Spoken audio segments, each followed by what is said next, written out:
Is a book talk on the #1 bestseller, The Fault in Our Stars by John Green. This book is considered realistic fiction and it has 317 pages and it follows the story of Hazel Grace Lancaster, a teenager with lung cancer.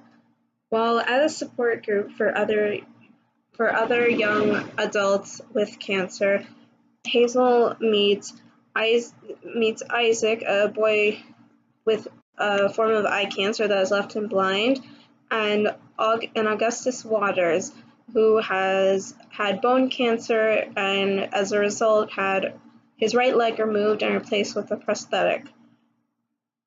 Hazel and Augustus immediately click, and they go back to Augustus's house and watch a movie and bond over their favorite books.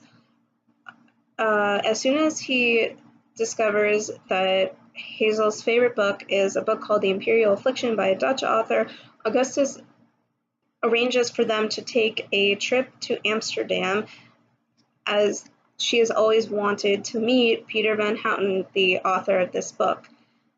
While in Amsterdam, they discover that Mr. Van Houten is a miserable person, and they decide to leave and end up giving their virginity to each other. Over the course of the novel, it appears that Hazel is the sicker of the two, but we discover that Augustus's cancer has come back, and he holds a pre-funeral and asks Hazel and Isaac both to give eulogies at this pre-funeral. The book ends with Augustus having died and Hazel discovering that he had started to write a sequel to An Imperial Affliction.